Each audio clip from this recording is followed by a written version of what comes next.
আপনারা হয়তো অনেকে পাহাড়ে চড়েছেন বা গভীর জঙ্গল বা মরুভূমির মধ্যে দিয়ে পথ অতিক্রম করেছেন, কিন্তু আপনি কি কখনো এমন অপ্রত্যাশিত জিনিসের সম্মুখীন হয়েছেন? হয়তো হননি। এই দৃশ্যগুলি ড্রোন ক্যামেরায় বন্দী করা হয়েছিল। এইসব স্থানে মানুষ না যেতে পারলেও ড্রোন পৌঁছে গিয়েছে এবং এই আবিষ্কারগুলি করেছে। আজকের ভিডিওতে ড্রোন ক্যামেরায় ধরা এই আবিষ্কারগুলি সম্পর্কে জানুন, দেখুন এবং জ্ঞান অর্জন করুন। তাই ভিডিওটি সম্পূর্ণ দেখার অনুরোধ রইল। আর নতুন বন্ধুরা অবশ্যই পাশে থাকা সাবস্ক্রাইব লেখাটি প্রেস করে বেল আইকনের অল অপশন সিলেক্ট করুন। Forgotten arrow. মার্কিন যুক্তরাষ্ট্রের রাস্তার ধারগুলিতে বা মার্কিন যুক্তরাষ্ট্রের কিছু বিচ্ছিন্ন পরিত্যক্ত জায়গাগুলির উপর দিয়ে ড্রোন ক্যামেরা উড়িয়ে এই বড় আকৃতির তীর চিহ্নগুলিকে আবিষ্কার করা হয়েছিল। এই বিশাল রঙিন তীরগুলিকে দেখতে পাওয়া খুবই সহজ। এগুলি এত বড় যে খুব উঁচুতে থাকা বিমান থেকেও দেখা যায়। এছাড়াও আপনি গুগল আর্থ ব্যবহার করেও জানতে পারবেন, তবে সঠিকভাবে সার্চ করতে হবে। কিন্তু আসলে এই বিশাল তীরগুলি তৈরির কারণ কি ছিল? এই নিয়ে একটি বড় প্রশ্ন থেকে যায়। আপনি দেখবেন এই তীরগুলি মোটেও এলোমেলোভাবে অবস্থান করছে না, একটি নির্দিষ্ট রেখায় রয়েছে।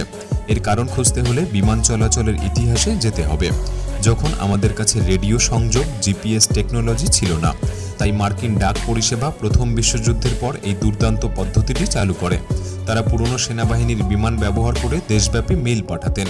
যেহেতু পাইলটদের গাইড করা দরকার ছিল, আর তখন স্মার্টফোনের জিপিএস নেভিগেশনও ছিল না, তাই 1924 সালে সরকার এই বিশাল তীরগুলি তৈরি করেছিল।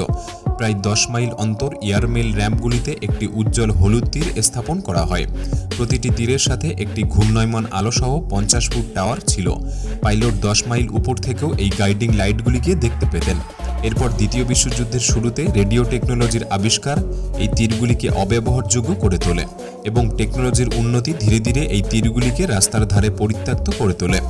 এখন আপনি ড্রোন ক্যামেরা বা পায়ে হেঁটে এইসব স্থানে গেলেই কিছু কিছু জায়গায় এই তীরগুলিকে এখনও দেখতে পাবেন। দি ম্যাকডারমট ক্যাসেল। আপনি যদি একটি রাজকীয় জীবনযাপনের স্বপ্ন দেখেন এবং একটি দুর্গের মালিক হতে চান, তাহলে সম্ভবত এই পাথরের দুর্গটি আপনার সেই কাল্পনিক স্বপ্নরাজ্যের দৃশ্য হতে পারে। বাস্তবে এই দুর্গটি একটি দ্বীপের উপর অবস্থিত কাঠামো, যা দেখে মনে হয় সরাসরি রূপকথার গল্প থেকে নেমে এসেছে। আপনি হয়তো জানেন, মধ্যযুগীয় সময়ে অনেক দুর্গ শত্রুদের দ্বারা আক্রমণ করা হয়েছিল। আর যেহেতু এই দুর্গটি 12 শতকে তৈরি করা হয়েছিল, তাই অনেক দুর্গের মতোই এটিতেও আক্রমণ এবং অবরোধ অস্বাভাবিক ছিল না। এটিও যুদ্ধের মুখোমুখি হয়েছিল। এরপর মাদার নেচার এটিকে নিজের মতো করে সাজিয়ে নেয় এবং চারপাশ জল দ্বারা আচ্ছাদিত করে ফেলে। বংশ পরম্পরায় এই দুর্গের মালিকরা নিঃশেষ হয়ে যায় এবং আজও অবধি এটি একটি খালি দ্বীপের মাঝখানে নিঃসঙ্গ কাঠামো হিসাবে দাঁড়িয়ে রয়েছে। 2018 সালে দুর্গটি 80,000 ইউরোতে বিক্রির জন্য রাখা হয়েছিল, কিন্তু পরে বিক্রয় প্রত্যাহার করা হয় এবং প্রাসাদটি ব্যক্তিগত আইরিশ মালিকানায় ফিরে আসে। দৃশ্যটি ড্রোন ক্যামেরায় ধরা পড়ার পর যেন আরও নৈসর্গিক হয়ে ওঠে। এমন ঐতিহাসিক ধ্বংসাবশেষ অন্বেষণ সত্যিই একটি অবিস্মরণীয় এবং নিমগ্ন অভিজ্ঞতা তৈরি করে। Woman in a tree. একটি ফাঁপা গাছের গুড়িতে এক মহিলার মৃতদেহ খুঁজে পাওয়া যাবে, এটা কেউ আশা করতেও পারবে না। কিন্তু জুরিক শহরের কেন্দ্রস্থলে বর্তমানে একটি স্কুল নির্মাণ শ্রমিকরা যখন সেল্টিক মহিলার দেহাবশেষ খুঁজে পেয়েছিল, তখন তারা রীতিমতো অবাক হয়ে যায়। মহিলাটি প্রায় 2200 বছর আগে লৌহ যুগে বাস করত। ইনি কোনো সাধারণ মহিলা ছিলেন না। তার পরনে ছিল একটি পশমি শাল এবং একটি ভেড়ার চামড়ার কোট। এটা দেখে গবেষকরা মনে করেন যে তিনি বেশ বিলাসবহুল জীবনযাপন করতেন। খুবই কম কোনো চিহ্ন আছে যে তাকে এর আগে তোলা হয়েছিল। আরও বিশ্লেষণ করে জানা যায় যে তিনি মিষ্টি খেতে পছন্দ করতেন। তার সময় ব্রোঞ্জ ব্রেসলেট, দুর্দান্ত ব্রোঞ্জ বেল্টের চেন এবং লোহার জিনিসপত্র ছিল, যা খুব কম লোকেরই ব্যবহার করার ক্ষমতা ছিল। তিনি অবশ্যই উচ্চ মর্যাদার কেউ ছিলেন। তার হাড় থেকে বোঝা যায় তিনি স্থানীয় ছিলেন এবং তিনি সেখানেই বড় হয়েছিলেন। হয়তো 2200 বছর আগের এই মহিলা আপনার কোনো সম্প্রদায়ের সংরক্ষিত দেহাবশেষ হতে পারে। আরেকটি বিষয় হলো, এই সেল্টিক মহিলাকে একা কবর দেওয়া হয়েছিল না। মাত্র 260 ফুট দূরে আরেকটি কবরস্থান পাওয়া গিয়েছে। এটি ইঙ্গিত করে যে তার পাশে যাকে কবর দেওয়া হয়েছিল তিনি হয়তো তাকে চিনে থাকবেন, তবে তাদের সম্পর্ক এখনও অস্পষ্ট। গবেষকরা এই এলাকার অতীত বসতি স্থাপনকারীদের সম্পর্কে আরও জানার চেষ্টা চালিয়ে যাচ্ছেন। মিস্টেরিয়াস সার্পিল। আপনি যদি গুগল আর্থ বা গুগল ম্যাপে বিস্তীর্ণ মিশরীয় মরুভূমি জুড়ে ভ্রমণ করেন, তাহলে আপনি মিশরীয় মরুভূমিতে এরকম গর্ত বা শঙ্কুর এক অদ্ভুত বিস্তৃত সর্পিল দেখতে পাবেন। এটি একটি বৃহদায়তন ক্রপ সার্কেলের অনুরূপ একটি প্রাচীন শিল্প বলে মনে হয়, যা কিছু দুঃসাহসিক চলচ্চিত্রে ইতিমধ্যে দেখানো হয়েছে। মন্ত্রমুগ্ধ এই প্যাটার্নটি দেখে মনে হয় চারপাশের বিন্দু আকৃতির ঘূর্ণায়মান এবং এর কেন্দ্রে একটি প্যাটার্ন আঁকা হয়েছে। যদি ড্রোন ক্যামেরা উড়িয়ে দেন তাহলে আপনি দেখতে পাবেন মরুভূমির একটি উল্লেখযোগ্য অংশে বিস্তীর্ণ শিল্পের এই বিশাল অংশ, যা আমাদের বিশ্বের বাইরের বলে মনে হয়। এই জায়গাটি এতই অদ্ভুত যে এটি দেখে মনে হয় কিছু বন্য মানুষেরা তৈরি করেছিল। কিছু মানুষ বিশ্বাস করে এটি এলিয়েনদের দ্বারা নির্মিত হয়েছিল। কেউ কেউ বলে যে এটি হারিয়ে যাওয়া কোনো সভ্যতা দ্বারা তৈরি কোনো আচার অনুষ্ঠানের অংশ হতে পারে, বা হতে পারে কোনো রহস্যময় শক্তি দ্বারা তৈরি তাদের কোনো চিহ্ন। এই জ্যামিতিক গঠন নিঃসন্দেহে অনেকের মনে ষড়যন্ত্র তত্ত্বের জন্ম দেয়। তবে এর সত্যটি একটু হাস্যকর। বাস্তবে এই জিনিসটি 1997 সালে শিল্পী এবং স্থপতি ডেনিও স্ট্যাটু, আলেকজান্দ্রা স্ট্যাটু এবং স্টেলা কনস্ট্যান্টিনিডিস মরুভূমিতে 1 লক্ষ বর্গমিটার জুড়ে এই প্যাটার্নটি তৈরি করেছিল, যা ডেজার্ট ব্রেথ নামে পরিচিত। এটি 89টি প্রসারিত শঙ্কু এবং বালিতে আঁকা তাদের সুনির্দিষ্ট চিত্রে একটি চিত্তাকর্ষক সর্পিল গঠন। গোটা প্রকল্পটি সময়ের সাথে সাথে ধীরে ধীরে ক্ষয়প্রাপ্ত হওয়ার জন্যই ডিজাইন করা হয়েছিল। এটিকে শিল্পের একটি জীবন্ত অংশ করে তোলে, যা মরুভূমি তার স্থান পুনরুদ্ধার করার সাথে সাথে পরিবর্তিত হয়। তাই মানুষের সন্দেহগুলি সত্য না হলেও ডেজার্ট ব্রেথের এই সত্যটি বেশ আকর্ষণীয়। আর ডোমসডে ভল্ট, নরওয়ের সলবার্ড বরফ রাজ্যের গভীরে যাওয়ার পর একটি স্থান দেখা যায় যেখানে ভ্রমণকারীরা যেতে পছন্দ করে, কারণ এই বৃহদায়তন কাঠামোটি একমাত্র জিনিস যা এখানে দেখার রয়েছে।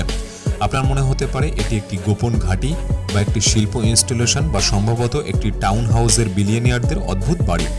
এই ভাবনাটি সত্যি পরাবাস্তব। কেন এই দুর্গম বরফ রাজ্যের মধ্যে কেউ বাড়ি তৈরি করতে যাবে, যেখানে প্রচণ্ড ঠান্ডায় মেরু অসহায় ভাল্লুকেরা বিচরণ করে?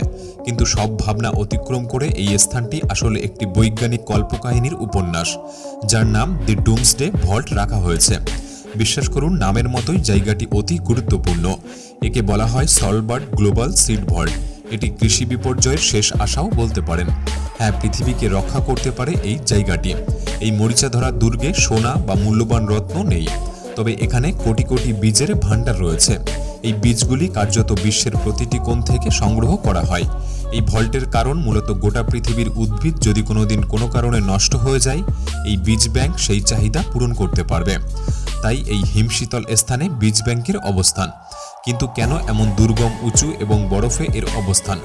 আসলে এটি একটি কৌশল, যা কোনো বিদ্যুৎ বা ফ্রিজ ছাড়াই পার্মাফ্রস্টের কারণে বীজগুলি হিমায়িত থাকতে পারে, এবং এই উচ্চ স্থানের কারণ বীজগুলি শুষ্ক থাকবে, এবং দুর্গম স্থান সাধারণত মানুষের নাগালের বাইরে থাকার কারণে। অ্যাবেন্ডোনেড সিনেমা, মরুভূমির মাঝখানে একটি সিনেমা যা দেখে মনে হয় একটি ঐতিহাসিক নিদর্শন। আপনি যদি মিশরের হাইওয়ে দিয়ে মরুভূমির পথ বেছে নেন, তাহলে কিছু দূরে জ্বলন্ত উত্তাপের মধ্যে একটি খোলা বাতাসের সিনেমা দেখতে পাবেন। এইখানে আপনি দেখতে পাবেন সারি সারি কাঠের আসন, প্রায় 700টি। প্রতিটি জিনিস জটিল নকশা দিয়ে তৈরি। সবকিছু যেন ঠিকই রয়েছে, কিন্তু কোনো পর্দা নেই। পরিবর্তে আপনি মরুভূমির পাহাড়ের রাজকীয় পটভূমি দেখতে পাবেন, যা ধীরে ধীরে অন্তগামী সূর্য শুভরাত্রিকে স্বাগত জানাচ্ছে। এটি পৃথিবীর 7ম আর্ট সিনেমা বলা হয়। মরুভূমির কঠোর অবস্থানের কারণে এই জায়গাটিকে কয়েক শতাব্দী আগে তৈরি করা হয়েছে বলে মনে হয়, কিন্তু এটি 90-এর দশকে নির্মিত হয়েছিল ফ্রেঞ্চম্যান ডায়েন ইয়েডেল আমরের ক্রিয়েটিভ আইডিয়াতে। তিনি এটিকে একটি নাটকের অংশ হিসাবে জুরাসিক পার্ক উদ্বোধনী শো দেখানোর পরিকল্পনাতে তৈরি করেছিলেন, কিন্তু আফসোস তা কখনোই হয়নি, এবং কেউ এই সত্যিটা জানে না কেন হয়নি। পরে শোয়ের স্থানটি পরিবর্তন করা হয়। যাই হোক, আপনি যদি এই সিনেমাটি দেখার সিদ্ধান্ত নেন, তাহলে সম্ভবত মুভি নয়, তবে একটি অতীব সুন্দর মরুদৃশ্য আপনাকে বিনোদন দিতে পারে। পরবর্তী এই টপিকে একজন ভিডিওগ্রাফার তার প্রথম সড়ক ভ্রমণের অতীব সুন্দর দৃশ্যকে ধারণ করতে চেয়েছিলেন, এবং পুরো ল্যান্ডস্কেপের একটি মনোরম এবং সুন্দর শট পেতে তার ড্রোনটি আকাশে উড়িয়ে দেয়। তবে তিনি সম্পূর্ণ অপ্রত্যাশিত কিছু রেকর্ড করেছিল। ড্রোনটি দুর্ঘটনাক্রমে মাঠের মাঝখানে একটি বিস্ময়কর আবিষ্কার করে। ফুটেজে তিনি বেশ কয়েকটি ট্যাঙ্কে সারিবদ্ধভাবে দাঁড়িয়ে থাকতে দেখেন। যদিও এটি ভাবলে স্বাভাবিক মনে হয়, কিন্তু বিস্তীর্ণ মরুভূমির মাঝে এই যুদ্ধ ট্যাঙ্কগুলি কী অর্থ বহন করে তার জানা ছিল না। তিনি আরও একটি ভয়ঙ্কর অভিজ্ঞতা অর্জন করে যখন তিনি দেখেন তার ড্রোনের দিকে এক ব্যক্তি তাকিয়ে রয়েছে। পাছে তিনি ধরা পড়ে যান, তাই দ্রুত তিনি ড্রোনটিকে ওই স্থান থেকে সরিয়ে নিয়ে আসেন। আপনার কি মনে হয় এটি কোন দেশের বা কী হতে পারে? আপনার জন্য কমেন্ট বক্স খোলা রইল। আজকের এই ভিডিওটি কেমন লাগলো, কোন জায়গাটি আপনার কাছে আকর্ষণীয় বলে মনে হয়? ভিডিওটি ভালো লাগলে একটি লাইক করতে পারেন। তাহলে দেখা হচ্ছে পরবর্তী নতুন একটি এপিসোডে। ধন্যবাদ।